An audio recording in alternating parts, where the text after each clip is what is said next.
Assalamualaikum warahmatullahi wabarakatuh. A'udzu billahi minasy syaithanir rajim. Bismillahirrahmanirrahim. Alhamdulillahilladzi ahyana ba'dama amatana wa ilaihin nusyur. Asyhadu an la ilaha illallah wa asyhadu anna Muhammadar Rasulullah sallallahu alaihi wasallam la nabiyya ba'dah. Segala pujian kita untukkan kepada Yang Maha Kuasa Allah Subhanahu wa taala. Salam dan salawat untuk Rasulullah Nabi Muhammad sallallahu alaihi wasallam. Semoga pujian kepada Allah, salawat kepada Nabi lebih mendekatkan hati kita untuk taat sampai akhir hayat nantinya. Amin ya rabbal alamin. Ada setiap orang memulai berpidato itu mereka membaca doa. Banyak orang yang hafal doa ini, tapi mungkin ada yang lupa dari mana asal doa ini. Inilah kita ulang doa itu agar kita yang lupa teringat kembali. Doa ini terdapat di dalam surat Taha. Bunyinya Rabbishrahli sadri wa yassirli amri wahlul 'uqdatam min lisani yafqahu qawli. Ini banyak orang yang hafal doa ini. Sebenarnya kaum muslimin, doa-doa itu ada yang menurut seluruh permintaan kita itu kan berbeda. Tapi doa yang seperti ini, kalau tidak terdapat di dalam Al-Quran, ada dalam hadis. Doa ini terdapat di dalam Al-Quran, berasal dari doa Nabi Musa alaihi salam. Kaum muslimin, kenapa doa ini selalu dibaca oleh Nabi Musa? Beliau, bapak-bapak yang terhormat, adalah seorang anak laki-laki yang di zamannya yang diselamatkan dari pembunuhan oleh Allah. Jadi beberapa ayat itu diulang dalam surat oleh Allah dalam surat Al-Baqarah. Ketika itu cobaan untuk orang Bani Israel, anak perempuanmu dibiarkan hidup, anak laki-lakimu dibunuh. Itu diizinkan oleh Allah kekejaman itu bertahun-tahun. Entah berapa banyaknya anak laki-laki yang dibunuh ketika lahir. Kebetulan untuk mengakhiri kezaliman ini, di zaman itu sudah ada nabi tapi tidak di Mesir, tapi di Madian. Namanya Nabi Shu'aib. Maka Allah sesudah Nabi Shu'aib ini akan mengatur ada nabi baru yang akan diperintahkan berdakwah di Mesir, namanya Musa. Jadi kalau dalam urutan nama Nabi yang 25, Nabi Musa itu setelah Nabi Shu'aib. Para jemaah yang terhormat, rencana Allah tidak bisa dipadamkan oleh rencana manusia. Wa yamkuruna wa yamkurullah wallahu khairul makirin.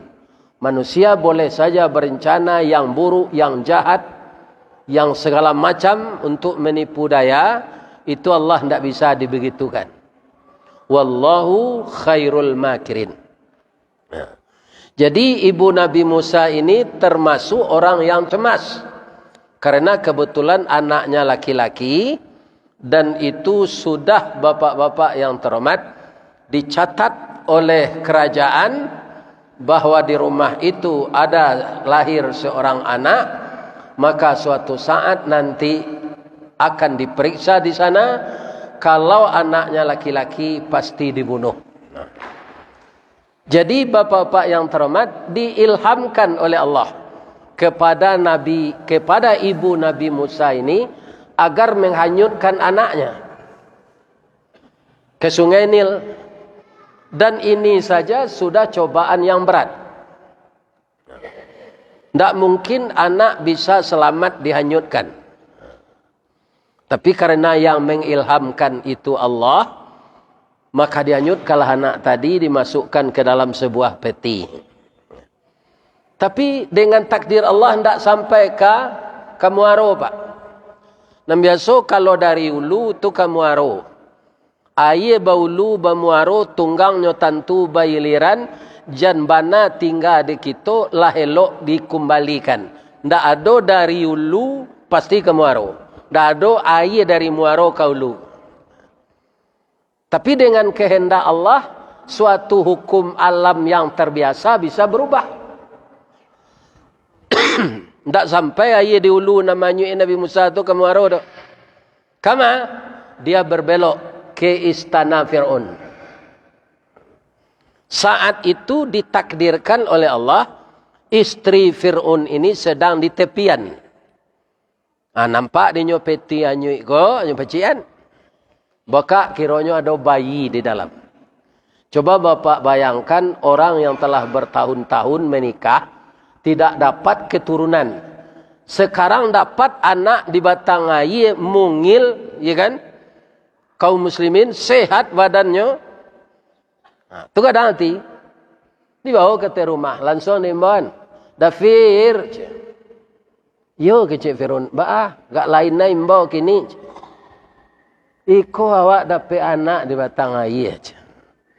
Laki-laki pedusi. Laki-laki ke Cik Siti Aisyah. Ndak bisa, kau ndak bisa dibiarkan hidup. Harus dibunuh. Apa katanya? Saya merindukan seorang anak. Suami saya adalah seorang raja. Seorang raja yang sangat berkuasa. Sudah banyak anak laki-laki dibunuh. Sekarang ini saya tidak mengizinkan. Tapi karena suami saya ini seorang raja, kalau ingin membunuh, bunuhlah. Tapi hari ini juga saya minta diceraikan. Mandanga kacarai ko Pak, indak lutui Fir'aun sena meretik do. Jo janggui-jangguinya. Meretik sadon. Manga minta carai nadi, ndak bunuh hendak malah. Ndak jadi anak tadi dibunuh. Kaum muslimin, jadi sampai Nabi Musa itu dewasa, beliau adalah anak angkat dari Fir'aun.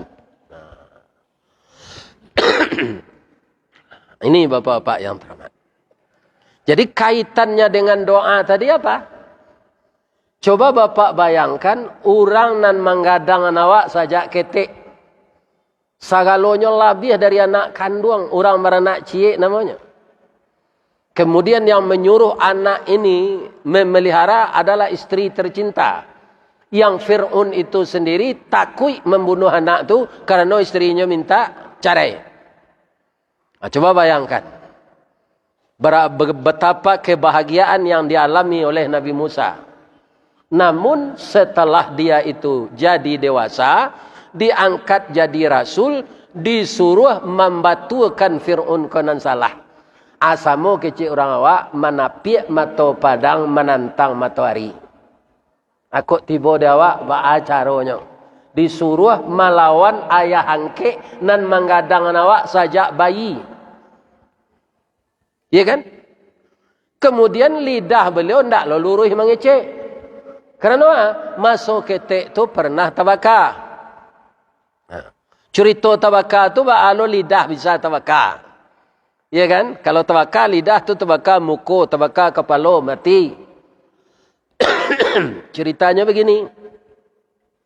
Dahulu bayi-bayi beraja tagak ko Pak. Sesuai dengan perkembangan zaman. Kalau zaman nambo kecil ayah mbo dulu. Rumah ke rumah gadang bergonjong. Nyo tonggak tu di tengah. Di pakuan buluh sinan. Awak beraja tagak tu manggapai ke buluh tu. Lapandai manga anak piye, lapandai tagak digalah. Kalau sekarang kan ada dijual orang Pak, pakai roda.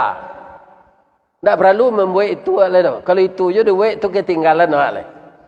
Yang kedua rumah tak bertonggak di tengah tu kini dah. Rumah sama je pinjaro kini. Rasuknya saya tak ada dah. Coba Pak celiak rumah kini mah pakai rasuk.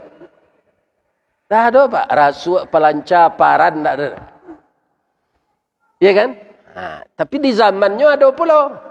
Ada kereta-kereta bisa diletakkan bayi ke sinan berjalan seorang. Hanya jadi baraja tagak tu bapa cik ke janggui ayah angkeknya kau. Itu juga gunanya janggui ke dipanjang Pak. Kau baraja tagak cucu beliau bapa ciknya kemari. Bapak-bapak, ibu-ibu yang terhormat kaum muslimin, tak cabui janggui kau padih. Iyo dembunuh aja anak kau. Kata isterinya, anak ketek beraja tagak kau dah bunuh. Coba ambil kue je, ambil api je, sama letakkan di piring je. Dia ambil kue sepiring, api sepiring. Anak-anak pasti suka yang berwarna Pak. Kalau ada warna hitam je, warna merah je. Nanyo kaja tu pasti na merah. Anyo kaja lah api konyo bawa masuk mulutnya. Tak pakai. Ya kan? Atau mengkolidah Nabi Musa tu cadel. Akhirnya adiknya diangkat pula menjadi rasul untuk menemaninya. Jadi doa itu dia baca, Rabbi syrah li sadri. Ya Allah, mudahkanlah urusan saya dan lapangkan pintu hati saya. Wa yassir li amri, dan mudahkan segala urusan. Pertama, karena lidah beliau kurang fasih. Yang kedua, yang akan dihadapi, disuruh oleh Allah adalah apa angke awak nan salah karajonyo disuruh membatuakan. Ada perintahnya, boleh apa? Calik beko dalam surah An-Nazi'at. Hal ataka hadisu Musa. Oi Muhammad, Allah engkau baca cerita si Musa. Jadi cerita nabi-nabi nan dahulu tu diceritakan Allah ke Nabi Muhammad sadonyo supaya mental beliau semakin kuat. Dia awak betul lo kini Pak, dibaca-baca lo ayat tu supaya mental awak kuat lo menghadapi kezaliman. Jangan takut awak akan mati saya. Nambana tu harus disampaikan tarui. Qulil haq walau kana murra. Sampaikan yang benar itu walaupun pahit. Itu dasar pertama doa itu dibaca oleh Nabi Musa. Karena lidahnya tidak fasih. Yang kedua, menghadapi raja zalim. Yang dulu apa angke awak. Kalau tidak pernah membantu awak, tidak ada. Kok saya tak jadi bayi? Ya kan? Idhab ila fir'auna innahu tagha. Berangkatlah engkau kepada Fir'aun. Dia sudah melampaui batas. Innahu tagha. Faqul hallaka ila antazakka. Maka katakanlah kepada ayah angkatmu Fir'aun itu, kapan dia lagi membersihkan diri. Mumpung dia masih hidup, walaupun dosanya banyak, tapi mau dia membersihkan diri, saya akan terima dia. Wa ahdiyaka ila rabbika fatahsya. Kok batanyonyo kecean engkau nan memimpininya untuk taat kepada Allah. Suruh hayang ke ang nangkapi itu mai kui iwaang untuk taat kambo. Coba bayangkan Pak, barek itu ringan. Aikon nam banyak kini ndak tapi kue de orang Pak. Sehingga tajwa seimannya, tajwa seakidahnya. Ya kan? Tak bisa menantang matahari. Itu yang dicoba oleh Nabi Musa. Kalau menanyo referensi, ya kan? Memanjik basinggari, mencancang balandasan. Kalau dia menanyakan dasar-dasarnya apa? wa ahdiyaka ila rabbika fatakhsha. Maka aku yang akan membimbing bapa untuk takut kepada Allah. Dan perlihatkan kepadanya sebahagian dari mukjizat yang telah aku berikan kepadamu. Ya kan? Para jemaah yang terhormat, bapak-bapak, itulah sebabnya Nabi Musa, ada awak kadang-kadang lain dibaca je doa tu pak. Tapi itu ndak, nambana tu ndak kesesampaian je. Dan jadikanlah lidahku fasih berbicara, agar dia paham apa yang saya sampaikan. Apa kata Fir'aun kepada Musa? Musa, kalau memang Tuhanmu itu ada, coba engkau perlihatkan kepadaku. Kaum muslimin, bapak-bapak dan ibu-ibu para jemaah, fa'arahul ayatal kubra. Diperlihatkanlah oleh Nabi Musa sebagian tanda-tanda kebesaran Allah. Nyo masukan tangannya ke jubahnya pak, ke baju gamis tu, tu nyo keluan. Tangan tu bercahaya memutih, nyo calik di Fir'aun sama jo mencalik matahari. Tak bisa hanya menantang, no, sakit matahari. Apa kata Fir'aun melihat mujizat itu? Oh, kamu pandai tukang sihir ya. Jadi orang kalau ndak kadape hidayah pak, saja nan dipelian mukjizat Nabi itu ndak kepercaya. Begitu juga orang sekarang. Ditabacakan ayat-ayat bapak-bapak yang terhormat yang telah pernah terjadi, ini akibatnya, ya kan, dari pekerjaan ini banyak orang ndak percaya. Orang banyak terpengaruh, sianan banyak mengerajun itu. Nah, itu orang banyak terpengaruh pak. Kalau banyak orang mengerajun itu nombor 2 memang. Itu nanti ikut dia orang. Walaupun itu salah. Cobalah bapak bayangkan, orang yang tidak betul di dunia ini lebih banyak dari orang yang betul. Iya kan? Agama nan dianui orang lebih banyak penganutnya pak dari agama Islam. Di banyak orang yang mengikuti yang salah. Malah ada orang Islam yang murtad mengikuti agama yang tidak betul. Itu kini nama banyak orang kesinan, nama banyak pitih, ya kan? Nama banyak fasilitas, itu yang diikuti orang.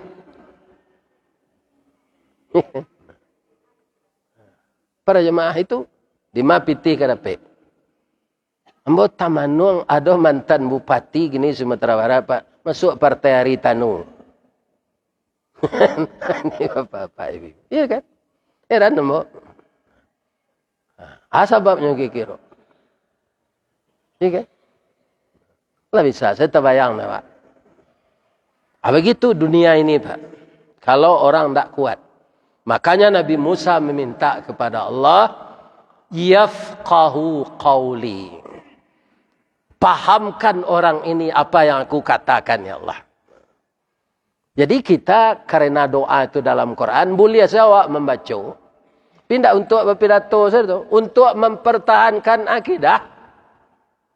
Banyak orang tu pak mulai pidato, Rabbi syrah li sadri wa yassir li amri. Mungkin artinya kan dia tak mengerti tu. Ada dari mana doa kau dapat, mungkin tak lo tahunya. Ya kan? Jadi tidak berurat berakar doa itu ke dalam hati. Nah itu. Bagai di mana dia berurat berakar, tidak ada rasa takut kita di dunia ini kecuali hanya kepada Allah. Ya. Kalau ada takut kena lain daripada ke Allah, itulah rusak tauhid. Takut keberhenti kerajo kalau ikut dilakukan. Takut keturun jabatan kalau ikut dilakukan. Takut nak dapat fiti lah pensiun lai kalau tak masuk partai ko. Nama awak tak ada di panggung dunia lai kalau awak nak masuk ikut. Kalau itu yang kau khawatirkan semua daripada mencari ridha Allah, tunggulah azabku. Ini. Jadi doa itu bukan untuk sekadar dibaca-baca begitu saja. Mantapkan akidah kita dengan doa yang dibaca Nabi Musa itu. Aturannya Nabi Musa tu Pak, pancuang sede Fir'aun. Tapi melihat itu, kalau sihir yang kau perlihatkan kepada saya juga akan memperlihatkan kepadamu. 118 orang penyihir saya belum pernah kalah. Tunggu rezeki ucap Fir'aun. Ya kan, cara awak kini nyo WA penyihirnya kok. Kasarati lepas balehnya. Nyo Instagram, nyo segala macam lah anak capek datang. Nyo Facebook. Ya kan, datang. Ya kan, melihat 118 penyihir yang akan dihadapi oleh Nabi Musa yang tidak pernah kalah. Tapi apa yang dibisikkan Allah ke talingo hati Nabi Musa itu? Musa, tukang sihir itu tidak akan mempan dari manapun mereka datang kalau engkau hanya bersandar kepada saya. Nyolapehen di tukang sihir ko tali Pak. Tali berubah jadi ular. Nabi Musa cemas juga melihat ini selaku manusia. Musa jangan takut. Itu permainan sihir dan mereka memutarbalikkan dengan pandangan matamu. Dan sihir itu juga saya izinkan mereka memainkan. Tapi takut jangan takut engkau di pihak yang benar. Alapela tungke engkau, tungke lah. Nabi Musa ko rupa tungke. Salamo ko tungke ko gunonyo dinyo parambah daun untuk makanan kambing. Untuk penupang jalannya. Karena Bukit Tursina tu Pak, ya kan? Saya lihat salah dapat ketika umrah haji, bagaimana cadas batu-batu cadas di Timur Tengah itu. Ada dulu di mana ada sepatunya. Jadi Nabi Musa tu pakai tongkat walaupun dia muda. Selama itu tungkek itu dan tahunya dah untuk menupang tagak, untuk merambah daun kayu. Tapi sekarang disuruh lemparkan oleh Allah, maka berubah dia jadi ular besar. Nyomakan ni ular tukang sihir itu saudara. Situlah tukang sihir itu sudah malang melintang berpuluh tahun jadi tukang sihir, sikonya baru kalah. Tapi rupa tukang sihir itu dapat hidayah di Allah sadonya. Ya kan? Sujudnya saudara Pak. Engkau salah Fir'aun, yang benar anak angkat engkau ini.